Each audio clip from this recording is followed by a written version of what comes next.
Et coucou tout le monde, comment allez-vous? Ça me fait super plaisir de vous retrouver aujourd'hui pour cette nouvelle vidéo et aujourd'hui on va se faire la battle des pinks, c'est-à-dire la bataille des fards roses. Bien évidemment, qui dit Saint-Valentin dit rose. Alors je sais que je vous mets cette vidéo après la Saint-Valentin, mais je trouve que le rose en fait c'est vraiment la couleur du mois de février et du mois de mars, et en fait ça fait cette espèce de transition vers le printemps où on va avoir des roses un petit peu plus clairs avec des couleurs printanières, des roses, des oranges, des verts, et je me suis dit que c'était vraiment le moment pour vous présenter mes palettes préférées rose. Alors soit complètement rose, soit avec une petite touche de rose, soit avec une variante de rose, soit vraiment comme ce que je porte aujourd'hui, le rose bubblegum pur et dur. Donc si cette vidéo vous intéresse, eh bien à tout de suite. Alors forcément avec la Saint-Valentin on est dans cette espèce de mood où il faut qu'on mette du rose, qu'on mette du rouge, qu'on soit tout bubbly, tout ça. Et je ne sais pas ce que vous avez fait pour la Saint-Valentin, mais il faut dire quelque chose, la Saint-Valentin 2021 elle a spécial. Pas de resto, pas de bar, mais la possibilité quand même de se faire livrer un petit repas ou de le préparer soi-même. Donc dites-moi ce que vous avez fait. Nous on a fait un petit repas tranquillou à la maison avec les enfants qui étaient dans une autre pièce et qui étaient très mignons, qui nous ont laissé faire notre petit dîner à deux. Et puis nous en fait on a fait un petit dîner gastro qui était en fait un cadeau de Noël. Donc on en a profité, on a utilisé ce cadeau de Noël de dîner gastro et on l'a utilisé donc pour la Saint-Valentin. Et on n'a pas fait ça dimanche, qui était le 14, on a fait ça la veille, tout simplement pour des questions pratiques. Parce que je sais pas vous, mais quand on bosse le lendemain, voilà, souvent qui dit dîner de Saint-Valentin dit bon alcool, genre généralement soit champagne, soit un super bon vin. Et moi je suis pas trop du genre à vouloir trop boire quand le lendemain je sais qu'il faut que je me lève tôt pour aller bosser. Donc je sais pas si c'est pareil pour vous, mais voilà, petite histoire de notre Saint-Valentin, hyper simple à la maison et très sympa. Et puis voilà, ça donne l'occasion en fait de vraiment se retrouver dans un contexte un peu plus calme, et c'était pas plus mal. Enfin bref, du coup on va parler aujourd'hui de palettes bien évidemment, et on va parler de palettes rose. Ça a vraiment été le truc. À chaque Saint-Valentin, les marques nous sortent des palettes sur le thème de l'amour et du rose. La marque, bien évidemment, qui est hyper familière de ce genre de sortie, et vous savez que c'est ma grande amie Natasha Denona. Elle a sorti cette année la Mini Love Story Palette, qui est en fait une extension de la Love Palette, qui est donc celle-ci. Je vous ne les représente pas, je vous mets en fait un petit lien vers la revue que j'ai faite et la swatch party que j'ai faite avec cette palette. Donc pour rappel, la voici, très très belle, et on va avoir en fait un côté rose un peu mauve, j'en avais parlé, on est sur un côté un peu froid, donc je vais vous en re-swatcher deux si jamais vous n'avez pas vu ma vidéo. Et on va avoir un côté assez froid et au final assez neutre. Donc vraiment c'est une mini palette hyper facile à utiliser. Sa grande sœur, elle, on est plutôt sur des tons un peu plus chauds. Alors on a un côté très très froid ici avec les violets, mais les roses en fait on est plutôt dans des roses assez chauds. Et pareil, je vais vous en swatcher quelques-uns, je les avais déjà swatchés pour avoir une idée. On a Valentine, donc ça tombe bien, qui est un rose clair. Je vous swatch Intense, qui est un rose assez chaud. Et je vais vous re-swatcher Soul, qui lui a plutôt une tendance un petit peu mauve. Et je vais vous les mettre en dessous de ce que j'ai fait pour la Mini Love. Pour que vous voyez qu'en fait, au niveau des roses, vous voyez ici, on a quelque chose d'assez mauve neutre. Et là, on a quand même quelque chose qui a plutôt tendance à partir vers le rouge. Donc vraiment des couleurs hyper sympas à utiliser pour la Saint-Valentin, pour faire un look en tout cas rose. Moi personnellement le rose j'en mets tout le temps, hein. J'attends pas que ce soit la Saint-Valentin pour mettre du rose. Je sais pas vous, mais moi c'est une couleur que j'adore porter. Alors peut-être pas aussi rose bonbon qu'aujourd'hui, hein. Mais ça m'arrive de faire ça. Et je trouve ça assez sympa. Alors excusez mes cheveux, j'en profite. En fait j'essaye d'en prendre soin dans le sens où j'essaye de pas trop les sécher au sèche-cheveux. Donc là c'est mes cheveux quand je ne fais rien. Donc je suis désolée si ça a l'air un peu foufou et complètement hirsute. C'est voilà, je les ai laissés sécher à l'air libre et du coup ils font un petit peu leur vie indépendante. Mais bon, vu que je suis à la maison et que je bosse à la maison aujourd'hui, bon ben c'est pas grave, il n'y a que moi que ça au final il n'y aura que moi que ça dérange. En parlant donc de ce que je porte aujourd'hui, c'est une marque dont je vous ai déjà parlé et c'est Juvia's Place. Alors Juvia's Place, ils ont fait une sortie avec plein de mini et bien évidemment celle qui est géniale pour les fards roses, c'est la Sweet Pinks qui fait partie des dernières qui sont sorties et on a vraiment quelque chose de rose bonbon. Là je crois qu'on peut pas faire plus rose que ça. Donc aujourd'hui en fait j'ai utilisé les 3 mats de la palette hein, qui sont les 3 mats ici, ici et là, et j'ai mis ce fard là sur toute ma paupière mobile et je vais vous swatcher donc ce fameux fard que j'ai mis sur ma paupière mobile qui est ce rose bonbon absolument incroyable. Regardez-moi ce rose bonbon, hyper brillant, hyper intense, il a vraiment beaucoup de punch et il est hyper sympa à porter. Je crois que, donc vous pouvez toujours le trouver sur le site de Juvia's Place. Si je peux vous conseiller quelque chose, c'était de le trouver sur un site comme Beauty Bay plutôt, parce que le problème de Juvia's Place c'est que vous risquez de payer des frais de douane quand ça arrive en France, alors que Beauty Bay généralement c'est inclus. En parlant de Beauty Bay, vous avez vu comme je fais les transitions aujourd'hui magnifiques. Ils ont eu une sortie cette année pour la Saint-Valentin et c'est la New Romantic. Donc je n'ai pas encore fait de revue sur cette palette, je ne sais pas si c'est quelque chose qui pourrait vous intéresser. Moi je vous cache pas que cette Color Story m'a vachement attirée. On a des roses, on a des rouges, on a un fard noir qui va permettre de faire beaucoup de variations, c'est-à-dire qu'on peut vraiment intensifier. Et je trouve que Beauty Bay, ils ont vraiment une très bonne qualité de fard, notamment celle qu'ils avaient par exemple dans leur Book of Magic, et même je trouve celle avec Nikkie Tutorials, même si c'est des fards pressés donc c'est un peu plus difficile à travailler. Vraiment celle-ci elle est super chouette. Donc pareil, je vais vous swatcher quelques-uns des roses, dont Birthday, Flamingo et un rose un peu plus important. On va mettre Raspberry qui est un métallisé, donc regardez-moi ça. Et donc je vais vous les mettre les uns en dessous des autres. Donc vous voyez, on a vraiment quelque chose, les fards sont vraiment très bons. Et donc Raspberry hein, qui est ce métallisé ici qui est vraiment très chouette, qui a un côté qui porte bien son nom, un peu framboise, qui est très chouette. Et je vais vous en swatcher un dernier, un petit peu un fard mat pour que vous voyez en fait, qui s'appelle Claret, qui est le rouge un petit peu au centre de la palette, pour que vous voyez un petit peu l'intensité des fards Beauty Bay. Alors sur des fards comme celui-ci, un Claret que je viens de poser, c'est un peu comme un fard pressé, il faut l'appliquer et le travailler délicatement si on veut pas qu'il soit trop patchy. C'est une technique un peu différente d'un fard mat, un peu plus clair. Et puis bon, les rouges c'est connu, ça peut tacher. Donc voilà, c'est quelque chose qu'il faut savoir. Mais je trouve que c'est une palette qui a vraiment beaucoup de profondeur, qui est très sympa et qui franchement est pas chère du tout. Donc si vous êtes sur un budget et que vous voulez une palette dans ces coloris là avec des fards métallisés qui sont quand même, qui ont du punch, c'est-à-dire qui se travaillent quand même bien au doigt et qui vont apporter, qui ont une certaine opacité, je vous conseille cette palette, elle est vraiment au top. Et puis on a quand même des neutres, hein. Vous avez vu il y a quelques marrons, quelques beiges. Donc ça permet de pas forcément plonger dans la couleur tout de suite, parce qu'il y a ça qui peut être un petit peu intimidant quand on a des palettes comme ça, c'est que c'est très intense. Et ben voilà, dans ces cas-là, je vous conseille d'opter pour des palettes où on a un petit peu de neutre aussi, parce que voilà, ça va vous permettre progressivement d'aller dans la couleur. En parlant de palettes qui vous permettent de faire ça, je vais vous parler d'une marque indie, c'est-à-dire une marque qu'on ne trouve pas forcément dans les grands distributeurs comme Sephora ou Nocibé, et c'est la marque Oden's Eye. Oden's Eye, ils ont pas mal de publicités sur YouTube en ce moment et ils ont fait une sortie l'année dernière qui est un peu dans les thèmes roses et c'est la Alva. Je pense que je le prononce mal, c'est une marque suédoise donc clairement je vais mal prononcer les mots de ces palettes, mais la Alva c'est celle qui a vraiment ce coloris un petit peu rose, un petit peu enchanteur. On va avoir des touches de orange doré jaune, on va avoir des touches un petit peu de violet, mais on va avoir quand même pas mal de neutres et des touches comme ça de couleurs, ce qui permet, si jamais vous êtes, voilà, vous osez pas trop aller dans la couleur parce que vous savez pas trop comment les travailler, ça typiquement ce genre de palette c'est hyper pratique pour s'y pencher. Et on va avoir des mats qui sont assez faciles en fait, qui ont pas non plus une intensité énorme, mais suffisante pour vous permettre. Donc je vais vous en swatcher 3. Donc on va swatcher donc le mauve, puis un espèce de rose et enfin une couleur un peu plus foncée. Vous allez voir, on a quand même des teintes qui sont un peu plus claires.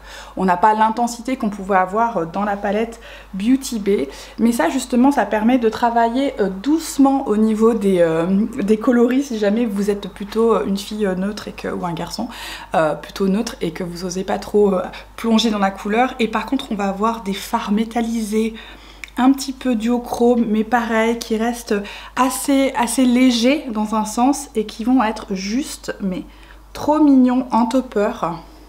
C'est vraiment une palette, regardez, très mignonne. On n'a pas une opacité folle, c'est-à-dire qu'on n'a pas des fards hyper punchy, hyper foncés, tout ça. Non, on va avoir quelque chose de beaucoup plus léger et dans un sens un peu plus printanier. On n'est pas dans les looks full smoky d'hiver. Voilà, quelque chose qui permet de faire un look de Saint-Valentin ou un look de février rose un peu plus doux. Ça, je trouve que c'est une hyper bonne option. En plus, c'est hyper abordable comme marque. Je crois que les palettes sont à environ... Les grandes palettes comme ça doivent être dans la vingtaine d'euros, entre 20 et 25 euros. Je sais que leur dernière sortie était à genre 26,90 ou quelque chose comme ça. Ils offrent à partir de 50 euros la livraison offerte pour tous les pays. Par contre, ce qu'il faut savoir avec Odensine, c'est qu'en fait, ça vient de Chine. C'est une marque suédoise. Mais ça part directement de Chine. Donc il y a un délai de livraison qui est dans les 7 à 14 jours, quelque chose comme ça. Mais ça arrive très bien, c'est très bien packagé. C'est des fards très bonne qualité. Donc si jamais pareil, sur un budget, vous voulez un truc un peu plus doux et soft, ça c'est vraiment une super bonne option. Et je trouve que les roses qui sont là-dedans sont vraiment des roses tout doux. Voilà, on a l'impression d'effleurer de rose ses paupières, donc c'est assez mignon au final. On revient sur une marque qui est, elle, vraiment hyper connue, hyper grande distribution. Et c'est une autre de mes grandes amies, c'est Anastasia Beverly Hills. Bien évidemment, ça fait longtemps qu'en fait Anastasia nous a pas fait de sortie palette. J'en ai déjà parlé.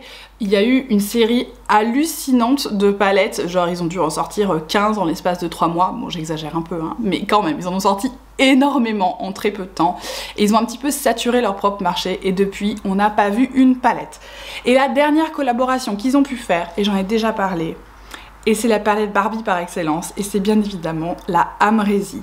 Je crois qu'elle est encore disponible en France. On la trouve encore chez Sephora, donc si jamais ça vous intéresse, je vous remontre la Color Story. Oula, je viens de mettre mon doigt dedans. Donc voici à quoi elle ressemble. Donc c'est une palette qui est un tout petit peu plus grande que ce format-là. Il y a 2 fards en plus.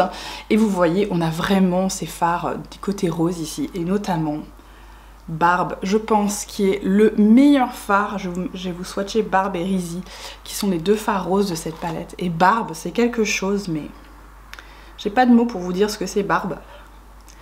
Il est juste tellement beau ce fard. Regardez-moi ça. C'est un rose avec des reflets, un petit peu argenté, un petit peu doré. Alors Rizzy aussi est très très beau. Hein. Alors vous voyez, il est quand même moins intense que celui qu'on peut avoir dans Juvia's Place. Je vais vous re-swatcher celui de Juvia's Place pour que vous ayez une comparaison entre Rizzy et Juvia. Donc vous voyez, ici on a celui de Juvia's Place et ici on a Rizzy. Donc Rizzy en fait est à moins de reflets que celui de Juvia's Place dans Sweet Pinks qui lui vraiment a beaucoup d'impact lumière. Rizzy est un petit peu plus métallisé, on va dire, sans reflet. Par contre Barbe, vraiment ce fard là, c'est un fard assez unique dans la collection Anastasia Beverly Hills. Ils n'ont pas souvent fait des fards comme ça, ils n'en ont pas refait depuis, même si ils ont fait une sortie en fait l'année dernière, mais c'est pas une sortie Anastasia, c'est une sortie Norvina. Mais je vais en parler quand même parce que cette palette là, je l'adore aussi. Et c'est le volume 4 déjà. Bon, moi j'aime beaucoup ce format comme ça. J'aime quand il y a beaucoup de fards, j'aime avoir des choix. Je sais que des fois c'est un peu perturbant pour les gens, mais moi ça me dérange pas. Et je veux dire, regardez-moi cette beauté. Donc moi celle-ci pour moi c'est le complément de Amrezy. Je crois que quand ils l'ont sorti, ils ont dit que c'était le complément de Norvina, c'est-à-dire la petite palette de ce format-ci qui est Norvina, et donc il y a un packaging un peu violet clair. Et donc pour eux c'est la palette compagnon de Norvina. Je suis pas trop d'accord, pour moi ça va très très bien avec Amrezy parce qu'on a ces roses et notamment ces roses magnifiques et hyper néon au niveau des mats. Alors dans les palettes comme ça on n'a pas de nom de fard, on a des numéros, donc je vous swatch. Regardez-moi ces roses, juste trop beau. Alors ça c'est mieux appliqué avec une base bien claire, comme une base P. Louise, si on veut faire ressortir ce rose comme ça. Je vous conseille, hein, n'utilisez pas de base, hein. On met une base si on veut que ces fards aient beaucoup d'intensité, c'est tout ce que je peux vous conseiller. Et notamment dans cette palette-ci, on va avoir bon, des paillettes bien évidemment, mais des fards métallisés qui vont très bien se marier avec, et notamment A2 et D4. qui vont être un peu dans les roses violets. Donc je vais vous les mettre en dessous pour que vous voyez. Donc voilà, on va avoir A2 ici et D4 là, et vraiment, notamment celui-ci, il se marie très très bien avec tous ces roses et ça permet en fait de changer un peu un look. On peut faire du monochromatique, vraiment rose, rose, rose, et en plus on peut rester dans les mats. Mais si on veut apporter une petite touche de brillance, de reflet, et ben ces fards là font vraiment l'affaire.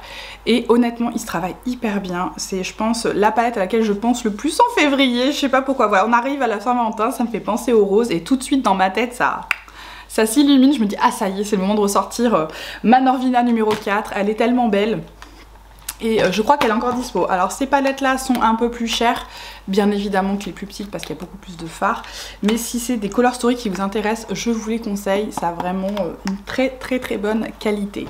On ne peut pas parler de palettes sans parler d'une de mes marques favorites mais qui est hyper bon marché, et c'est les palettes BH Cosmetics. Vous savez que ça venait, vous saviez si vous êtes un régulier de mes chaînes que j'allais vous parler de la Cotton Candy. Ça fait partie de cette sortie de l'année dernière de BH juste génialissime, et je veux dire, regardez moi cette palette. Alors on va avoir des teintes un peu bleutées, un peu violettes, mais quand même principalement elle est monochromatique rose, et notamment Carnival et Twirl qui sont les côtés roses de la palette, qui sont juste trop beaux. On a vraiment quelque chose, juste ces deux fards là, ça vous permet de faire un look hyper simplement.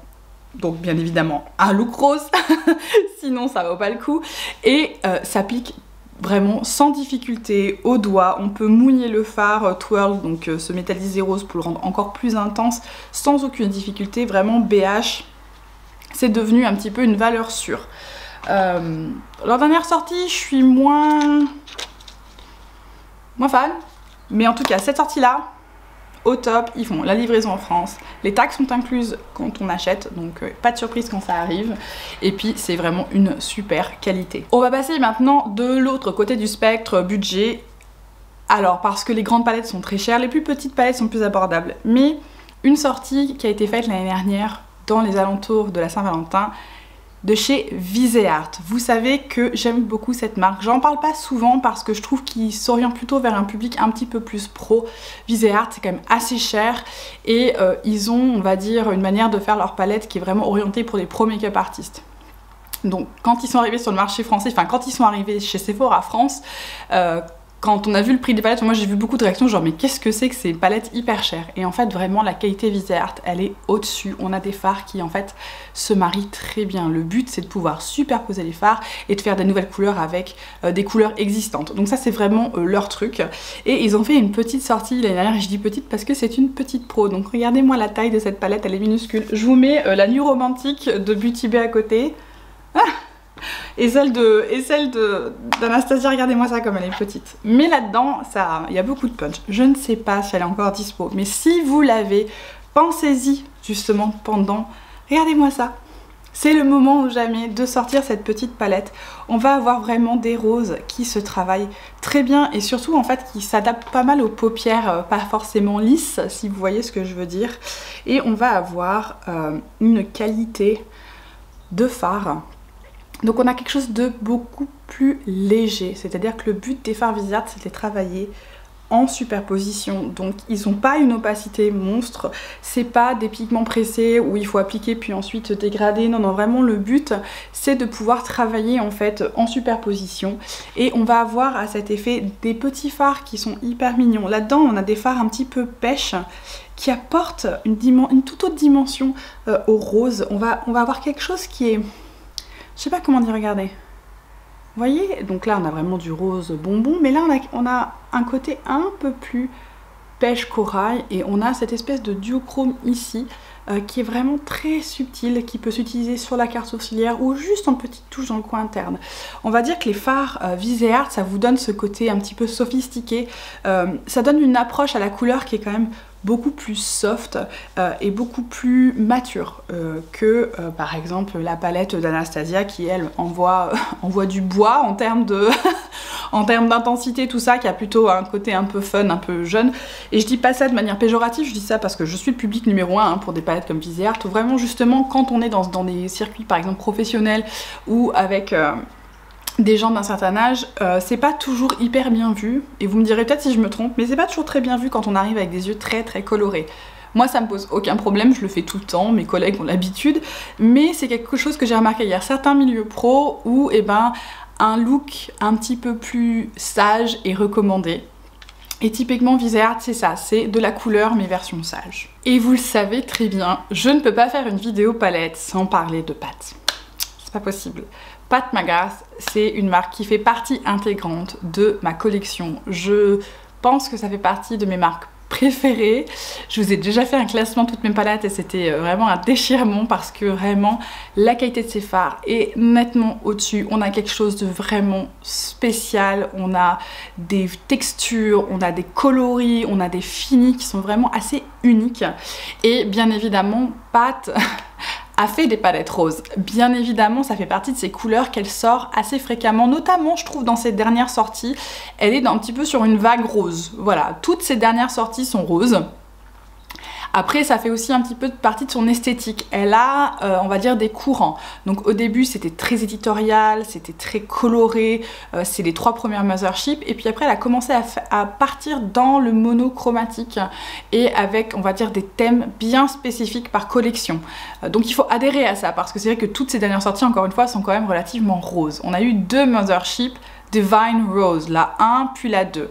Et celle dont je vais vous parler, bien évidemment, c'est la 2, c'est celle qu'elle a repackagée, c'est-à-dire qu'elle a ressorti récemment dans un packaging édition limitée en version rose que je n'ai pas. Moi j'ai la version noir laqué, c'est un choix, je préfère avoir toutes mes palettes, la majorité de mes palettes en noir. Et bien évidemment, c'est sa dernière grosse sortie en termes de Mothership. Et c'est celle-ci, je vais essayer de la tenir correctement pour que vous puissiez voir. Et voilà, c'est celle-ci. C'est celle qui contient ce fard imprononçable pour moi, qui est juste là, qui est Sexaterrestrial, je le dis qu'une fois. Mais c'est celui-ci, et c'est celui qui est multichrome. Alors je sais pas si, vous voyez, on voit le vert, on voit le rose, voilà, on voit bien. C'est un multichrome, c'est le premier fard de ce genre. Et donc elle, quand elle fait une palette rose, c'est pas juste une palette rose, c'est une palette qui va avoir une profondeur et une version du rose bien particulière. Donc je vais bien évidemment vous swatcher le fard rose de la palette, qui est juste magnifique. Le fard de transition qui est aussi très très beau, et bien évidemment le fard imprononçable Sexaterrestrial. Non vraiment j'y arrive pas celui-ci, c'est terrible hein, parce que j'essaye et j'ai énormément de mal à le sortir celui-ci. Et donc regardez-moi ça. Donc vous voyez on a une base rose si je suis face à vous, mais dès que je vais commencer à bouger, on va partir vers le violet, vers le doré, vers le vert. Et les 2 roses qu'on va avoir au-dessus sont vraiment très très complémentaires. Ce fard-ci, si vous le mouillez avec une base comme du Meron ou même de l'eau, ça fait un liner, mais juste vraiment extraterrestre en fait, hein. C'est vraiment ça son nom, hein. C'est vraiment quelque chose d'assez spécial. Mais on va avoir des roses et on a des fards mat extrêmement crémeux, extrêmement faciles à travailler. Je veux dire, probablement les fards pâte pour moi font partie de ces fards qui si vous avez la technique, ont un rendu encore plus beau, mais si vous n'avez pas de technique, vous pouvez quand même obtenir un look absolument magnifique.